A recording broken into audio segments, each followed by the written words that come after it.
Le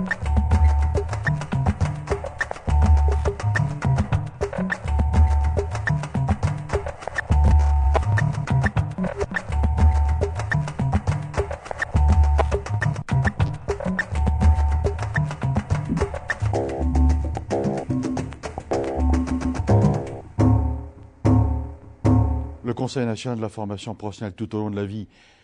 fonctionne maintenant depuis le mois d'avril dernier. Il n'a donc pas tout à fait un an d'existence. Il ne cherche pas à faire oublier les anciens conseils parce qu'il hérite de leur expérience, il hérite d'un certain nombre de travaux, il a hérité aussi d'un certain nombre de leurs représentants, et heureusement parce qu'il y a une certaine continuité dans la réflexion. Une de nos fonctions, c'est de donner, mais une seule de nos fonctions, on en a d'autres,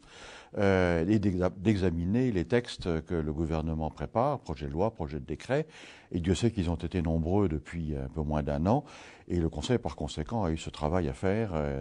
qu'il a fort bien commencé depuis le mois d'avril dernier.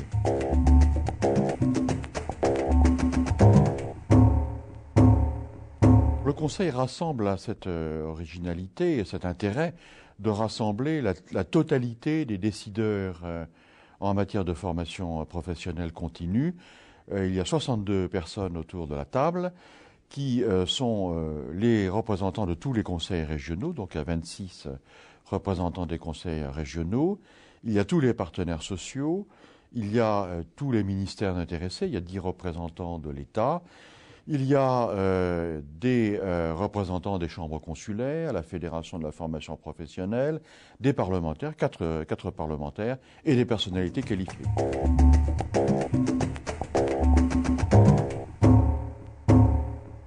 Je crois précisément que le Conseil national de la formation professionnelle est un des principaux moyens de cohérence dans le domaine des politiques de formation professionnelle.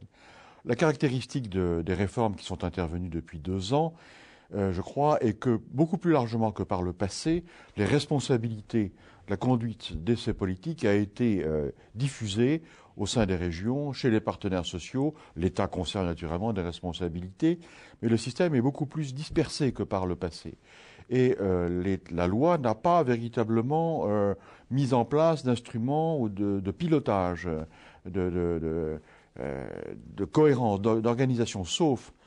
par 2 moyens. Le premier moyen, c'est le moyen de la contractualisation, puisque la loi, comme les accords d'ailleurs, développe très largement les moyens de contractualisation entre tous les acteurs, d'ailleurs entre tous les partenaires, ce qui est un moyen de régulation, mais qui est lui-même un moyen qui peut se disperser, puisque ces conventions, cette contractualisation a lieu tous azimuts. Mais par ailleurs, il y a, deuxième moyen, des instances de concertation et de coordination. Alors, au niveau régional,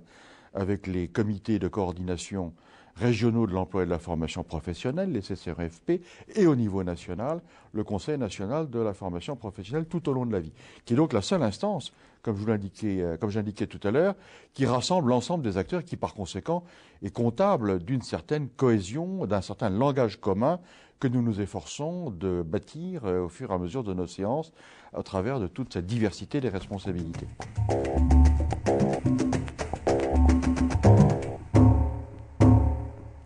Il y a un chantier très urgent dont nous nous sommes saisis spontanément d'ailleurs, qui est celui de la validation des acquis de l'expérience. Le Conseil de lui-même a décidé de constituer un groupe de travail sur ce sujet qui se réunit maintenant. Après examen de tous les rapports très nombreux et très intéressants qui ont été commis sur ce sujet, tant par l'IGAS que par le ministère de l'Éducation nationale ou par d'autres organisations, le Conseil a examiné tous ces rapports et s'est dit qu'il était tout à fait utile et nécessaire de donner des priorités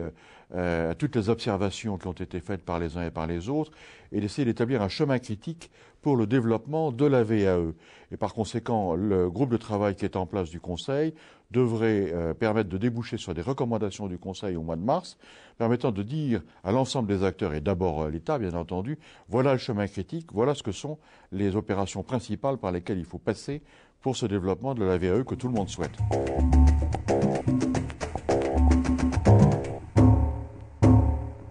C'est un sujet complexe, très important mais complexe, parce que il manifeste tout à fait la réunion souhaitable des domaines de l'emploi et de la formation professionnelle, qui pendant longtemps, bien que sujet siamois, ont évolué peut-être de façon un peu trop autonome l'un par rapport à l'autre. Je crois que les textes, aussi bien de l'accord interprofessionnel que des lois de 2004, réconcilient et tentent à rapprocher les finalités de ces deux politiques, emploi et formation professionnelle, ainsi qu'un certain nombre de leurs moyens.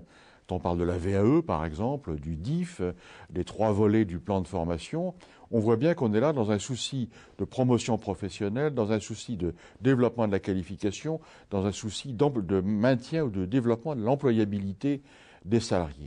Ce qui me paraît tout à fait important. Dans cette perspective se pose naturellement la question de la sécurisation des parcours. Alors, c'est un sujet qui intéresse aussi bien la politique de l'emploi que la politique de formation, et je me dis que peut-être ici nous avons un travail en commun à faire avec le comité d'orientation de l'emploi que préside Raymond Soubry.